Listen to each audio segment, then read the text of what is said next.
Imagine the scene. A Formula One race. The engine roars, cars zoom by at mind-boggling speeds, the audience is on the edge of their seats, and yet the watch you might expect to see at that moment, Rolex, isn't there.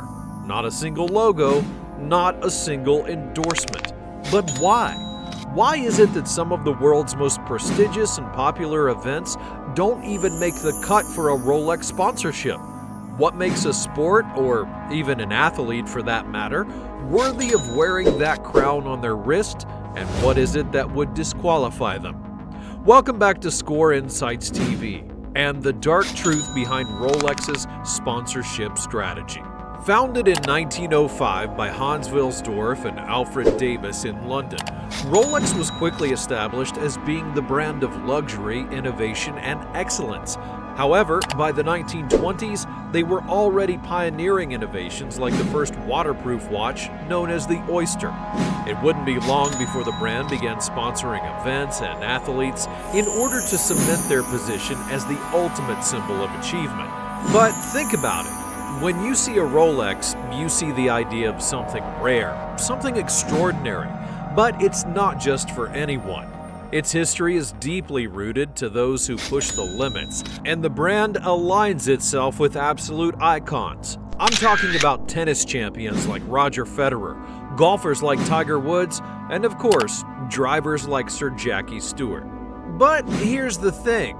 While these athletes are the epitome of success, they also embody a specific type of lifestyle and discipline that Rolex wants to be associated with.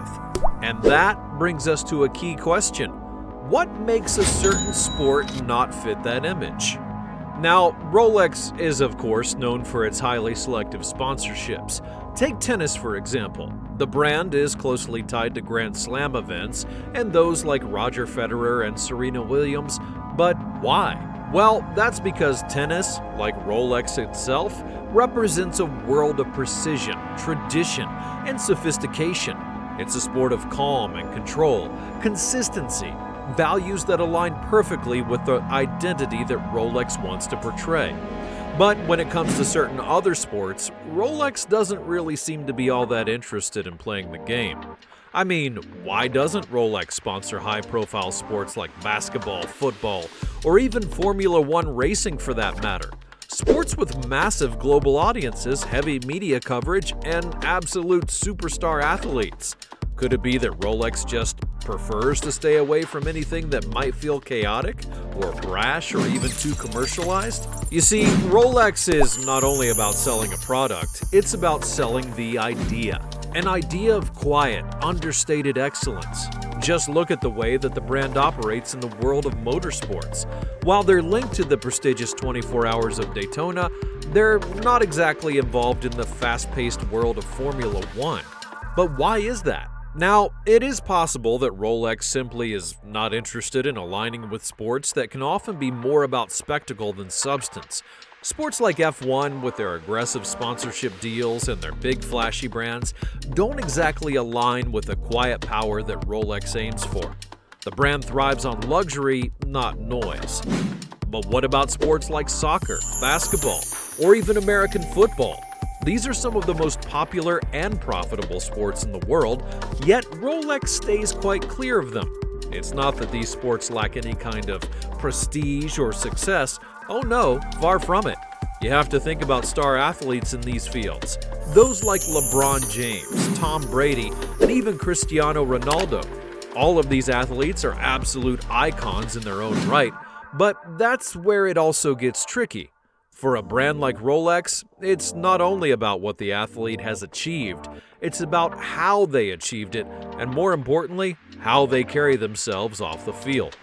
Rolex has long been a symbol of certain kinds of elegance, a certain class, and a disciplined lifestyle, and when anyone thinks about Rolex, they picture someone who's calm under pressure, not somebody who's known for showboating or even promoting flashy and over-the-top behavior. There's a reason that Rolex is not sponsoring every major sporting event, because it's about control.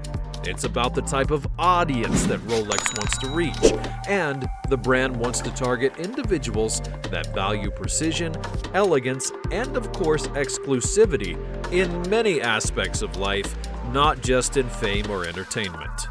Can you even imagine a Rolex ad during an NFL game with its over-the-top celebrations and its high-energy hype? Would the message of Rolex then get lost in the noise? Well, perhaps. But it's not just the sport itself. Rolex has a very specific idea of what type of athlete aligns with its image, and that's where things get more interesting. Take a sport like boxing, for example. Boxing is rife with history and offers an immense platform for its athletes to achieve global fame, but despite the long tradition of heavyweight champions, Rolex has never fully embraced the sport. Could it be because boxing's been linked to controversy, corruption, and violence?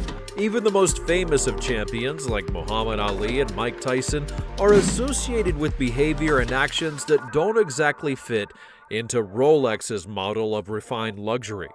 These athletes, despite all of their greatness and achievements, often carry a certain rawness and unpredictability that Rolex has always tried to distance itself from. Now, above all, Rolex avoids anything that could potentially tarnish its own reputation. The focus of the brand is on its timeless excellence, and any sport that risks becoming too tarnished by scandal or controversy are a turnoff for the company. And of course, like anything else, it all comes down to a delicate balance of prestige versus performance. Because Rolex is not only about being linked to sports stars, it's about staying in the realm of high-class performance, even if it means staying away from the biggest and most popular games. Look at golf and tennis and yachting, the type of sports that Rolex sponsors. These are arenas where precision is paramount. The athletes aren't only good at what they do, they're also models of discipline, control, and a sense of quiet achievement. Sports like these often operate on a more slow and refined pace, and the athletes are not performing under the same intense public pressures, say, like a football player on a Monday Night Football broadcast would be. There's a clear contrast between the world of fast-paced sports and Rolex's focus on the more slow and controlled aspects of performance. But could it be that Rolex simply doesn't want to be associated with the chaotic and the brash and the loud? In the end, Rolex's approach to sponsorship is about more than just business. It's about the brand's identity and staying true to what it really represents: timeless elegance, precision, and of course, the quiet pursuit of perfection. So, the next time that you see a Rolex on the wrist of a champion, you'll have to ask yourself, what is it about this particular athlete, this event, or even this sport that makes it worthy of the Rolex legacy? Maybe it's not only about the success. Maybe it's about a kind of success that's achieved with dignity and without compromise. And that is something that Rolex will always be careful to protect. But what do you think? Is Rolex making the right call by staying away from certain sports, or are they simply missing out on opportunities by not embracing the bigger, louder world of other modern sports? Let me know in the comments below, and if you found the video interesting, be sure to give it a like. Also, make sure that you're subscribed to the channel so that you never miss another great video like this one in the future. Thanks for watching, and I'll see you next time.